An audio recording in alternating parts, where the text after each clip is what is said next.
Okay, so ang lesson na iti-take up natin for this video is the permutations of objects taken all at a time, permutations taken are at a time, the distinguishable permutations, and the circular permutations.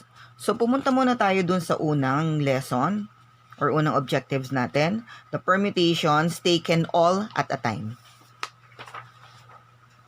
So, when we say permutations taken all at a time, the number of permutations of n distinct objects taken n or all at a time is the permutation of n taken n is equal to n factorial.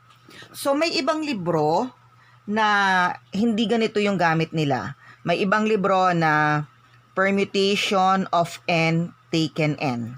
So, ganun din ang basa sa kanya. The permutation of n taken n. May iba namang libro, the permutation of n taken n.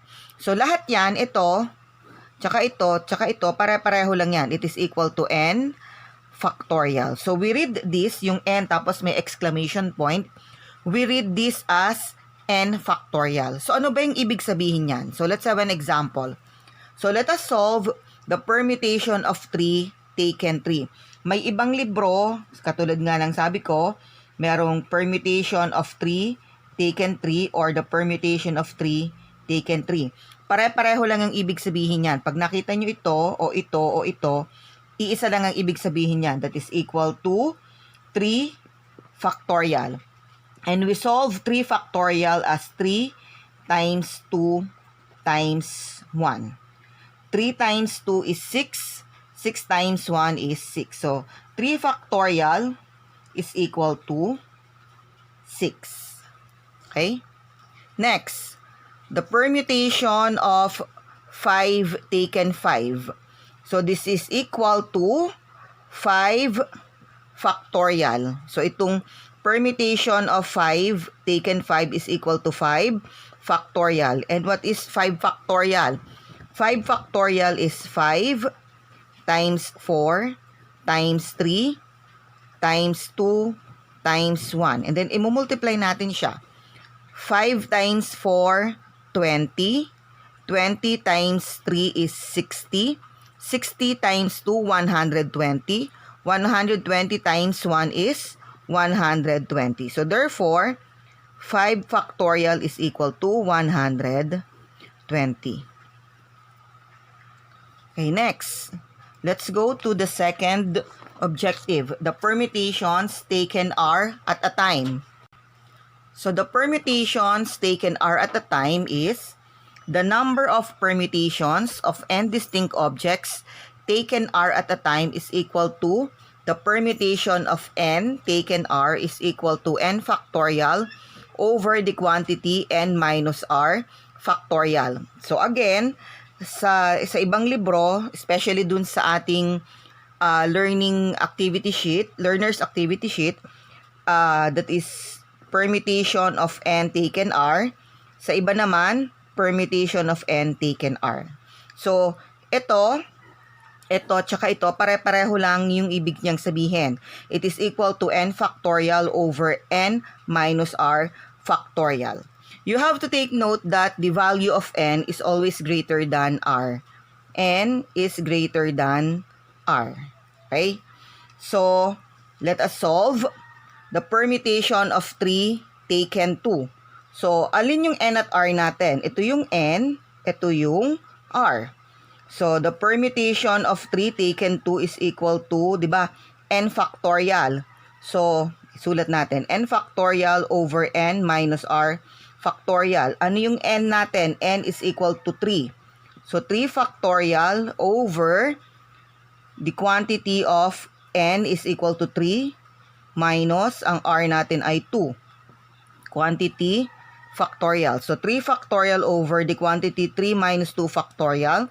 So, that is equal to 3 factorial over 3 minus 2 is equal to 1. So, 1 factorial is equal to 1. So, this is 3 times 2 times 1 over 1. 3 times 2 is 6 times 1 is 6. So, the permutation of 3 taken 2 is equal to 6. Okay, let's have another example. The permutation of 5 taken 3. So, yung n natin ay yung 5 at yung r natin ay yung 3. So, this is n factorial over n minus r quantity factorial.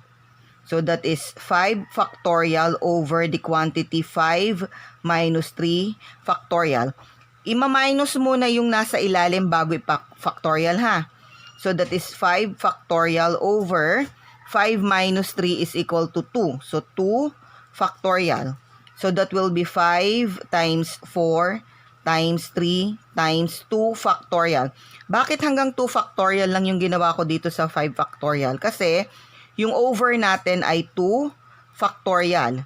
Pwede na natin siyang i-cancel. 5 times 4 is 20. 20 times 3 is 60.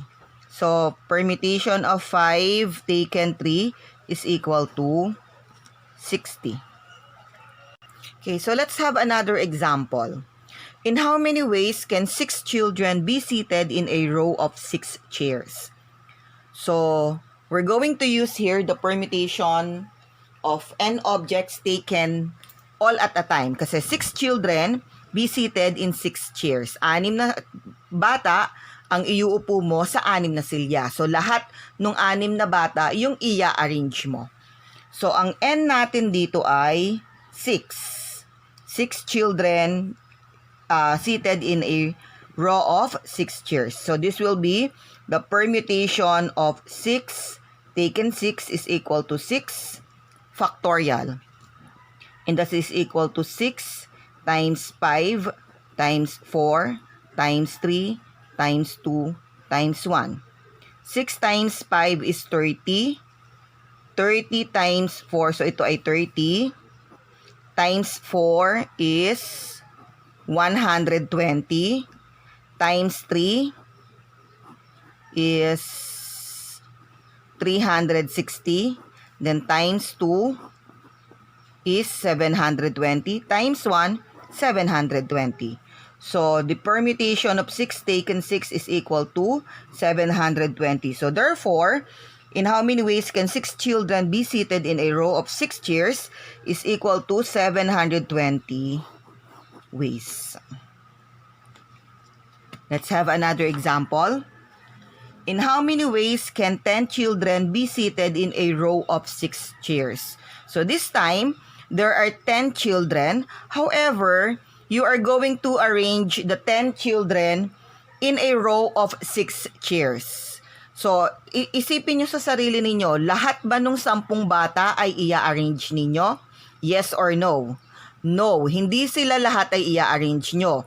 Yung 10 bata, i-arrange nyo sa 6 na silya. So, therefore, ang n natin ay yung 10 children at yung r natin ay yung 6 chairs. 10 children will be seated in 6 chairs. So, this will be the permutation of n taken r.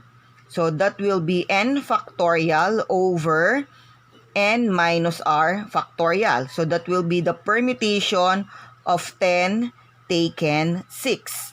Ang n natin is yung 10 and yung r natin is yung 6. The permutation of 10 children taken 6 at a time kasi 6 chairs ang gagamitin.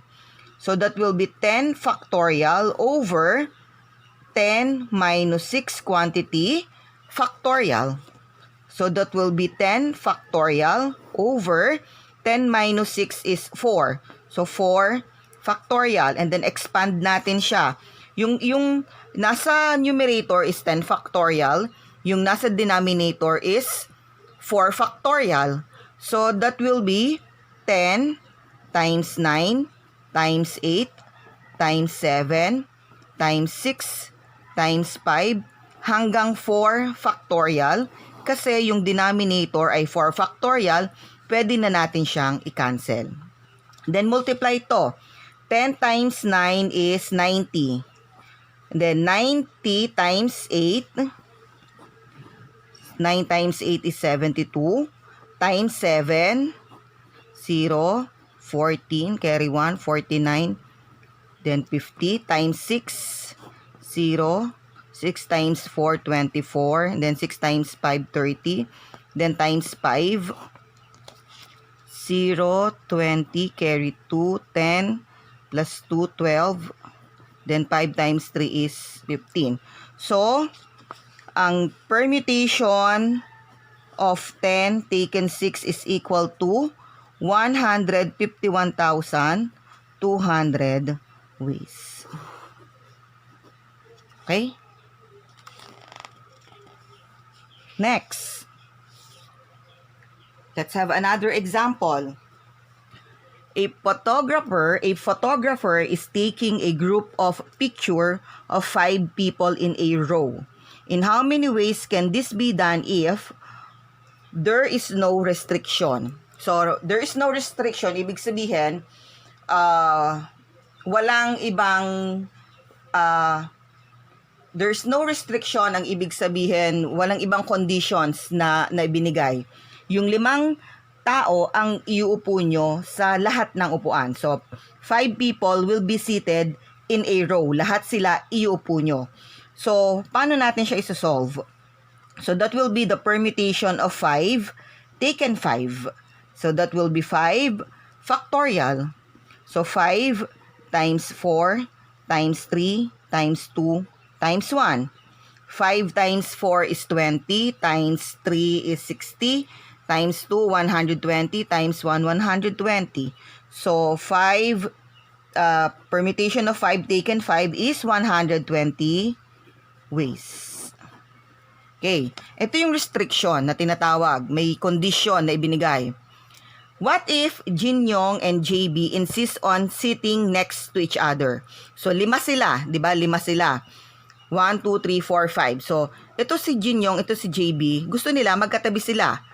Ayaw nilang maghiwalay. So, in how many ways can we arrange the 5 people in a row if 2 of them insist on sitting next to each other?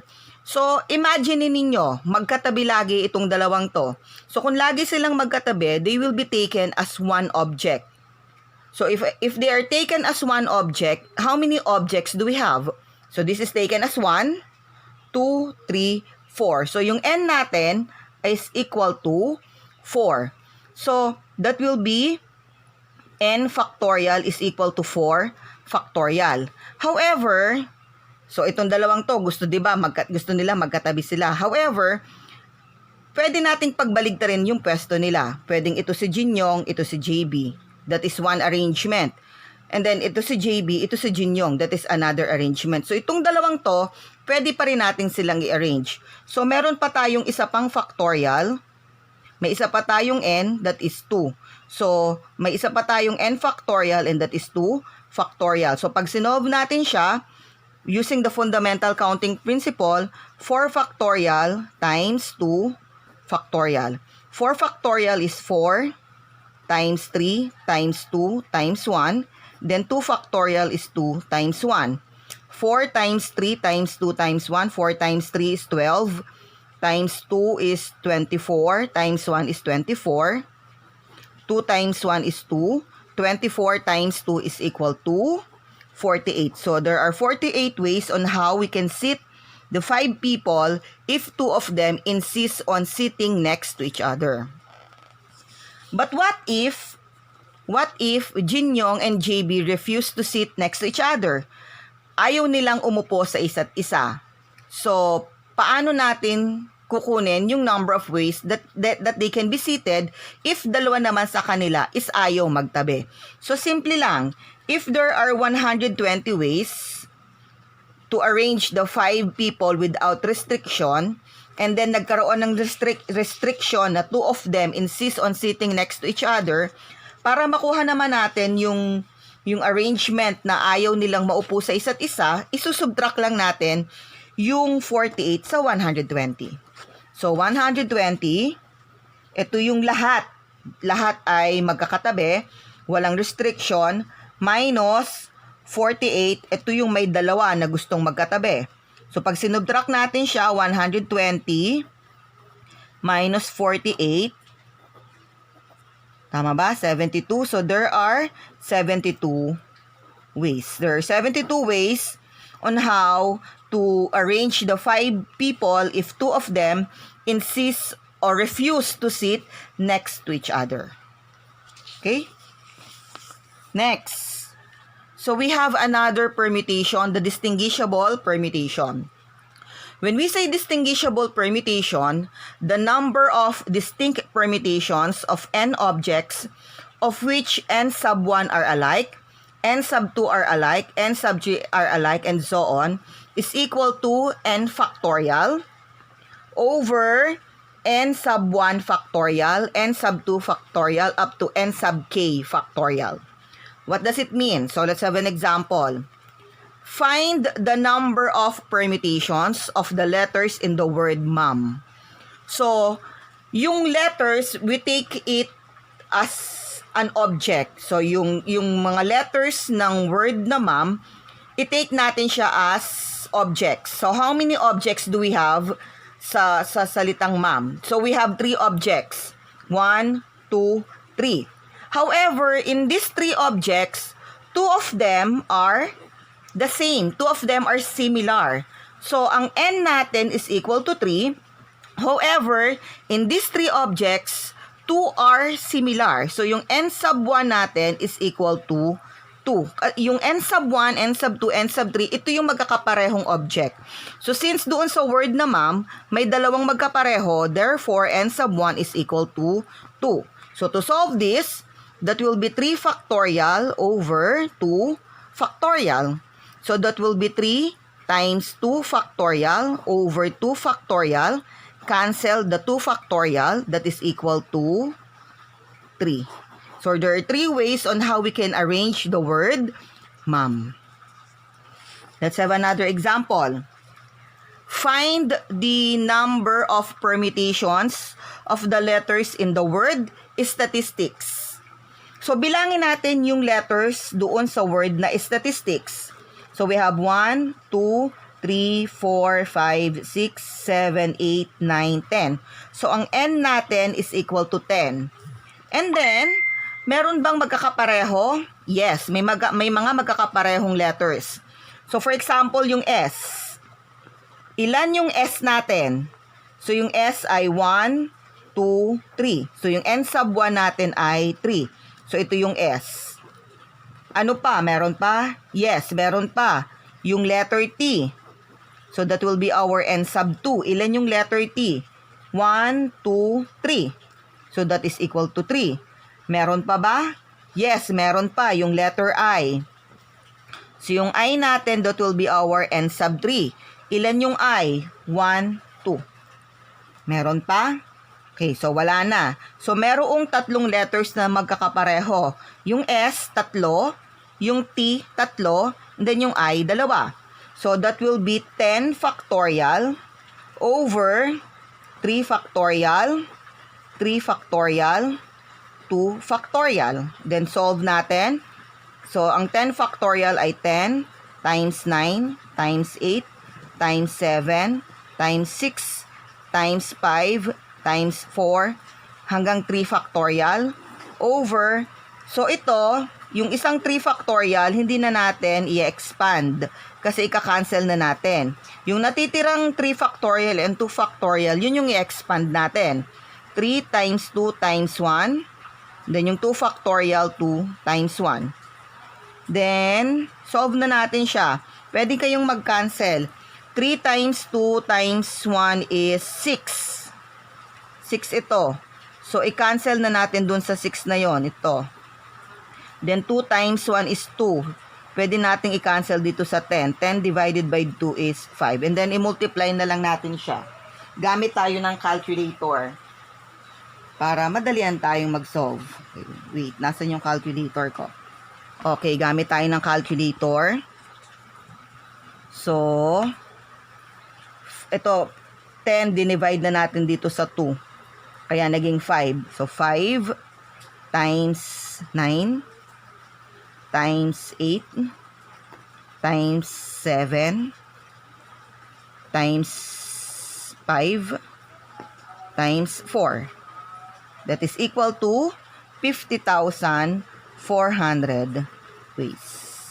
Okay? Pwede kayong gumamit ng calculator, people, para hindi kayo mahirapan sa pagmumultiply. Okay. So, let's have the last permutation, the circular permutations. So, circular permutations means arrangement of objects in a circular manner. Circular manner or round, nakapaikot. The number of permutations of n distinct objects arranged in a circle is the quantity of n minus 1 factorial.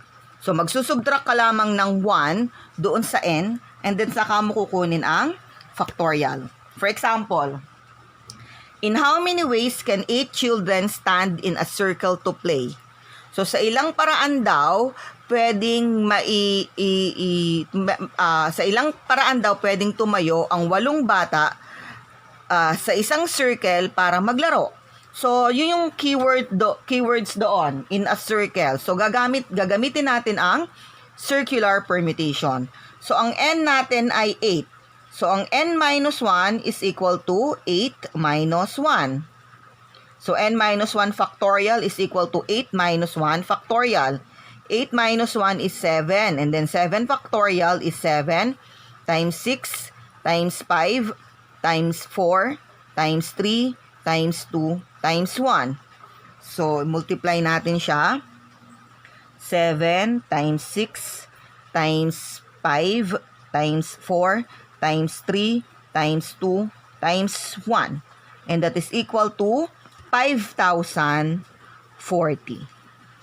So, there are 5,040 ways on how you can arrange 8 children in a circle to play. Let's have a restriction. 8 students are seated in a round table. In how many ways can they be seated if 3 of them insist on sitting next to each other? So, parang kanina yung problem natin doon sa 5 people seated in a row, and then 2 of them insist on sitting next to each other. So, this time, they will be seated in a round table. So 8 sila. So, let's say 1, 2, 3, 4, 5, 6, 7, 8. Ito yung 8 yon. Then, tatlo sa kanila, gusto nila magkakatabi sila. So, you take them as one object. Itong tatlong to, isang object siya. So, ilang object ang i-arrange natin? So, this is taken as one object. 1, 2, 3, 4, 5, 6. So, we have n is equal to 6. So, that will be n minus 1 factorial is equal to 6 minus 1 factorial. However, itong tatlong to, pwede pa rin natin i-arrange yung pagkakasunod-sunod nila. So, let's say ito ay si 1, si 2, at si 3. Pwedeng si 1, 2, 3 magkakatabi. Pwedeng 2, 1, 3. Pwedeng 3, 2, 1. So, itong tatlong to, they can still be arranged. Magkakatabi sila, pero pwede pa rin nating i-arrange yung upuan nila in a way na magkakatabi pa rin sila. So, by using the fundamental counting principle, itong tatlong to is t equal to 3 factorial, which will be multiplied dito sa 6 minus 1 factorial. So, 6 minus 1 factorial times 3 factorial. So, 6 minus 1 is 5 factorial, and then bring down 3 factorial. So, that will be 5 times 4 times 3 times 2 times 1 times 3 times 2 times 1. Then, isolve natin siya. 5 times 4 times 3 times 2 times 1 is equal to 120. Then, 3 times 2 times 1 is equal to 6. 120 times 6 is equal to 720. So, there are 720 ways on how you can arrange 8 students seated in a round table, and 3 of them insist on sitting next to each other. Okay?